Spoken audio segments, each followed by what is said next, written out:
अस्सलामुअलैकुम एवरीवन। आप देख रहे हैं मेरा यूट्यूब चैनल ज़ाफ्ता टेक। आज की मेरी वीडियो नेक्स्ट जेएस के रिलेटेड है। आज की वीडियो में हम टेलविंड सीएसएस को डिस्कस करेंगे। हम देखेंगे कि टेलविंड सीएसएस में और नॉर्मल जो सीएसएस होती है उसमें क्या डिफरेंस है।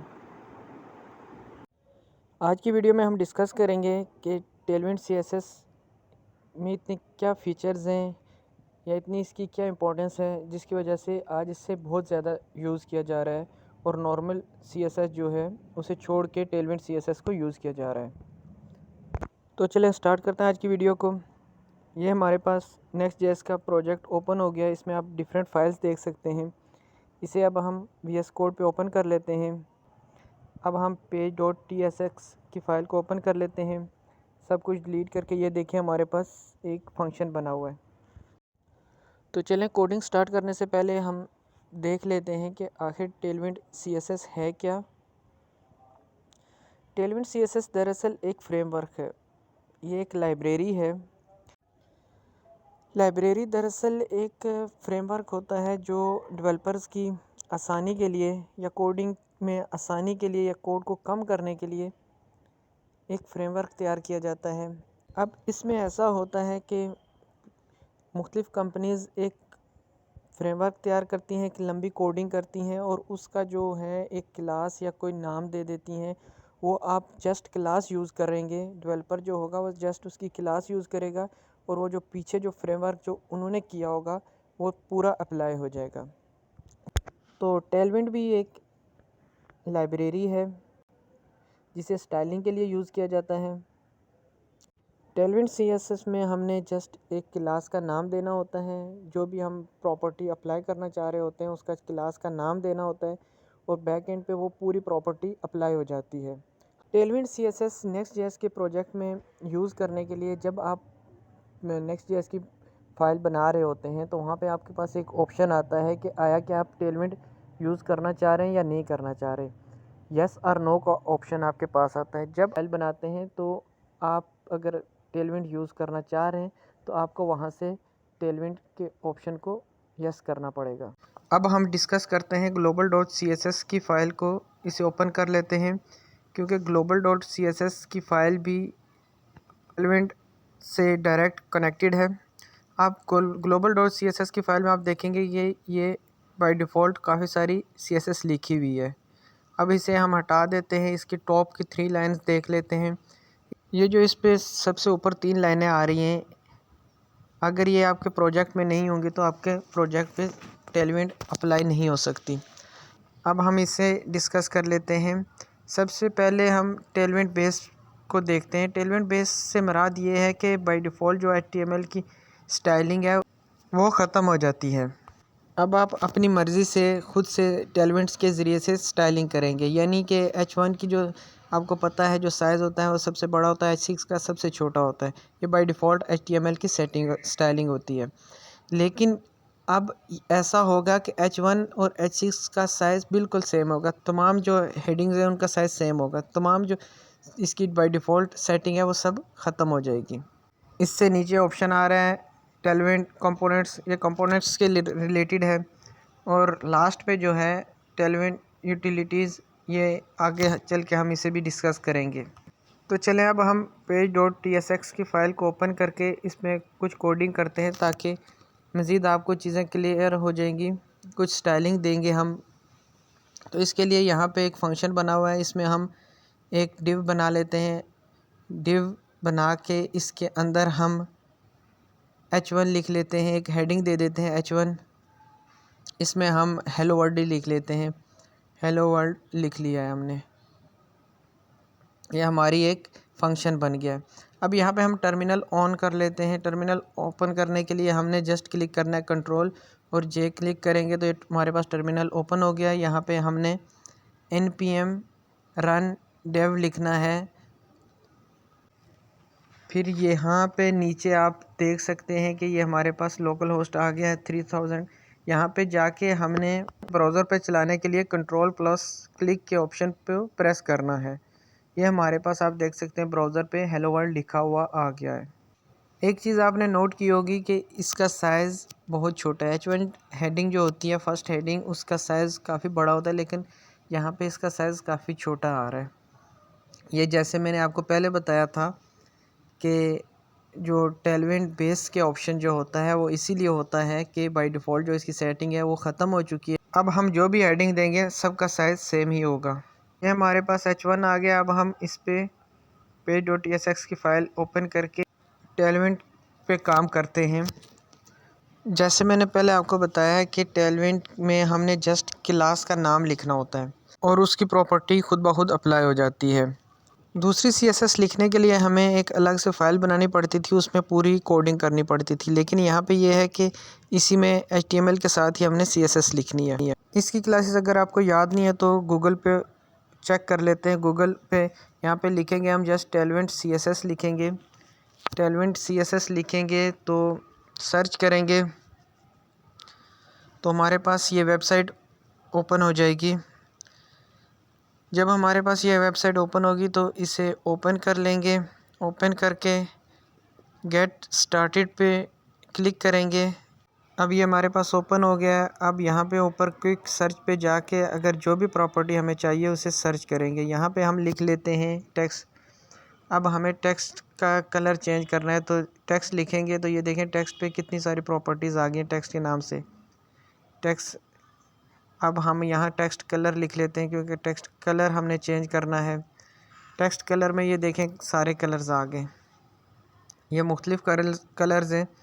जो भी आप अप्लाई करना चाह रहे हैं प्रॉपर्टी, उसकी जस्ट आपने क्लास का नाम देना है तो वो प्रॉपर्टी खुद ब खुद अप्लाई हो जाएगी। इसमें बेशुमार कलर्स हैं।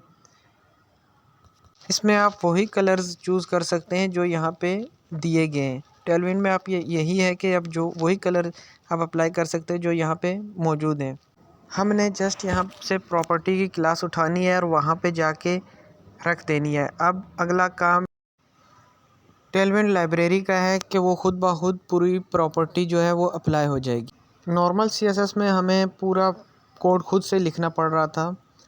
अब इस टेलविंड का यही फ़ायदा है कि हमने जस्ट इसके प्रॉपर्टी की क्लास देनी है और ख़ुद ब खुद वो पूरी प्रॉपर्टी अप्लाई हो जाएगी। इसमें आप डिफरेंट कलर्स देख सकते हैं। ये नीचे देखें आप, डिफरेंट कलर्स हैं। इसमें से कोई कलर हम चूज़ कर लेते हैं। अब हम कलर दे देते हैं, इसमें रेड कलर दे देते हैं।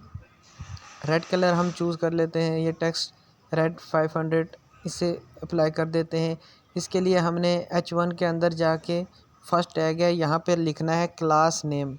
अच्छा, पहले जो HTML में हम क्लास देते थे जस्ट हम क्लास लिखते थे, लेकिन अब यहाँ पे ये है कि हमने क्लास के साथ क्लास नेम लिखना है।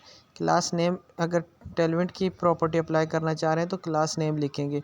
इसके साथ ही इन्वर्टेड कॉमास के अंदर हमने प्रॉपर्टी की क्लास देनी है। यहाँ पे हम लिख लेते हैं टेक्स्ट रेड 500 कर लेते हैं। अब हम इसे ब्राउज़र पे चेक कर लेते हैं। ये देखें ब्राउज़र पे हेलो वर्ल्ड रेड कलर में आ गया है। हेलो वर्ल्ड अब रेड कलर में आ गया है। हमने सिर्फ यहाँ से एक क्लास का नाम उठाया और यहाँ पे लिख दिया, सिर्फ यानी साथ में क्लास का नाम लिख लिया। यहाँ देख सकते हैं आपने कोई CSS नहीं लिखी, global.css की फ़ाइल में हमने कोई CSS नहीं लिखी। यहाँ साथ ही हमने CSS की क्लास दे दी और वो पूरी अप्लाई होगी। अब हम इसमें कुछ और अप्लाई करके देखते हैं। बैकग्राउंड कलर दे के चेक करते हैं। यहाँ पे लिखेंगे बैकग्राउंड। ये देखिए हमारे पास बैकग्राउंड के कितने ऑप्शन आ गए, बैकग्राउंड साइज़ और दीगर ऑप्शन आ रहे हैं।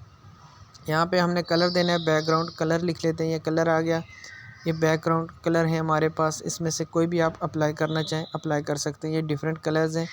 इसकी भी हमने जस्ट क्लास वहाँ पे लिखनी है। यहाँ से ही हम कोई एक उठा लेते हैं।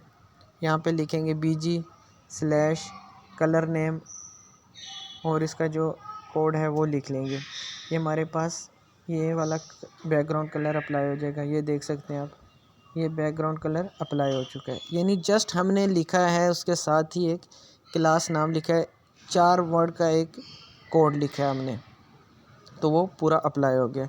अब ये जो बैकग्राउंड कलर है सही वाज़े नज़र नहीं आ रहा, इसे चेंज कर लेते हैं। यहाँ हम इसे ब्लू कर देते हैं। ब्लू ये देख सकते हैं आप, वाज़े नज़र आ रहा है ब्लू। देखें कितना आसान है, सिर्फ 5 वर्ड में हमने 2 चीज़ें अप्लाई कर चुके हैं। ये तकरीबन 8-9 लाइनों का कोड है। तो अब इसके बाद हम इसका फ़ॉन्ट साइज़ चेंज कर लेते हैं, फ़ॉन्ट साइज़ बड़ा कर देते हैं क्योंकि बहुत छोटा लग रहा है। तो वो अप्लाई करके देखते हैं। इसी लाइन में आगे हमने लिख लेना है। ये देख सकते हैं आप कि सिर्फ क्लास नेम भी हमने एक दफ़ा लिखा है। उसके बाद हम इन्वर्टेड कॉमास के अंदर पूरी CSS लिख रहे हैं, क्लासेस दे रहे हैं, उसमें ना आगे कॉमा दे रहे हैं, कुछ दे रहे हैं। ये देखें फ़ॉन्ट साइज़ हमने अप्लाई किया, फ़ॉन्ट साइज़ भी बड़ा हो गया। अब इसमें कोई और प्रॉपर्टी अप्लाई करके हम देख लेते हैं। अब हम इसमें यह करते हैं कि बैकग्राउंड इमेज देख लेते हैं, वो भी इसमें ऑप्शन होता है, लेकिन वो अप्लाई नहीं कर रही क्योंकि वो जस्ट ये है कि हम देख लेते हैं। ये देखें बैकग्राउंड इमेज का ऑप्शन आ गया है, काफ़ी सारे ऑप्शन है। ये इसका ये है कि पिक्चर नहीं है कोई, जस्ट इसमें कलर पेज है। तो ये भी इसके में प्रॉपर्टी होती है बैकग्राउंड इमेज की भी। अब हम इसका फ़ॉन्ट वेट बढ़ा देते हैं क्योंकि बहुत छोटा सा लग रहा है, इसे हम बोल्ड में कर लेते हैं। ये देखें इसमें फ़ॉन्ट वेट में भी कितने ऑप्शन आ रहे हैं, यानी इसमें बेइंतहा ऑप्शन है। फ़ॉन्ट बोल्ड लिखेंगे, इसे चूज़ कर लेते हैं, इसे हम यहाँ से सिलेक्ट कर लेते हैं, डायरेक्ट कर लेते हैं, कॉपी किया इसे और यहाँ पे चल के पेस्ट कर लेते हैं, यहाँ पे पेस्ट कर देते हैं। ये हमारे पास इसका जो साइज़ होगा हेलो वर्ल्ड का, वो भी बोल्ड में आ जाएगा। ये देखें बोल्ड में आ गया है। तो इसके अलावा कुछ और अप्लाई करके देख लेते हैं। इसमें एनिमेशन दे देते हैं, एनिमेशन दे के चेक करते हैं। ये देखें एनिमेशन का ऑप्शन भी आ रहा है, यानी इसमें बेशुमार ऑप्शंस हैं। जो भी आप स्टाइलिंग उससे कर सकते थे उससे भी ज़्यादा इसमें ऑप्शन है। अब यहाँ पे एनिमेशन हम दे के चेक कर लेते हैं, इसे ब्राउज़र पे चेक करते हैं। ये देखें जी एनिमेशन भी आ गए, एनिमेशन भी ये लग गई। ये बहुत ज़्यादा हो रहा है, इसे हटा देते हैं। अब हम इस पे कुछ और अप्लाई करके देखते हैं। ये आप देख सकते हैं कि एक ही लाइन में मैंने कितनी ज़्यादा कोडिंग कर दिया है, स्टाइलिंग हो गई है, लेकिन सिर्फ एक लाइन में। अब इसका बॉर्डर दे देते हैं। बॉर्डर ये देखें बॉर्डर के कितने ऑप्शन आ रहे हैं, बॉर्डर विड्थ में कितने ऑप्शन आ रहे हैं। इसमें कुछ भी अप्लाई कर लेते हैं, यहाँ से जस्ट कॉपी किया और वहाँ पे जाके पेस्ट कर देते हैं। अगर आपको प्रॉपर्टीज़ याद है तो जस्ट आप खुद यहाँ से लिख सकते हैं, नहीं तो आप गूगल से भी उठा के कर सकते हैं। ये देखें ये बॉर्डर आ गया हमारा, ये नज़र नहीं आ रहा, इसके लिए अब हम बॉर्डर कलर दे देते हैं ताकि सही वाज़े आपको नज़र आए। बॉर्डर कलर पे जाके यहाँ पे हम कोई भी दे देते हैं, ब्लैक चूज़ कर लेते हैं, ब्लैक को वहाँ पे जाके अप्लाई कर लेते हैं। ब्लैक कलर बॉर्डर ब्लैक कर दिया, ये देख सकते हैं आप कि ब्लैक कलर आ गया। आप देख सकते हैं कि इस टेलविंड के ज़रिए से स्टाइलिंग कितनी आसान है और जस्ट एक लाइन में और टाइम की कितनी बचत हो रही है। यही वजह है कि अब सिर्फ टेलविंड ही यूज़ की जा रही है, नॉर्मल CSS इतनी यूज़ नहीं की जा रही क्योंकि ये टाइम भी बचता है इससे और आसान भी है और इसमें बहुत ज़्यादा ऑप्शन भी हैं। तो आज की वीडियो में हमने एक हेडिंग दे के उस पर स्टाइलिंग करके देखा है। टेलविंड में सारी स्टाइलिंग ऐसे ही होती है, एक क्लास नेम दे के उसमें क्लास की जो भी प्रॉपर्टी की जो भी क्लास होगी उसे अप्लाई किया जाता है। आप जैसी मर्ज़ी स्टाइलिंग देना चाहें उसका तरीका यही है। आई होप कि आपको ये तमाम चीज़ें इसके रिलेटेड क्लियर हो गई होंगी और आपको ये वीडियो पसंद आई होगी। अगर आपको ये वीडियो पसंद आए तो इसे लाइक करें और चैनल को सब्सक्राइब करें ताकि आने वाली आपको वीडियोस मिलती रहें। Thank you.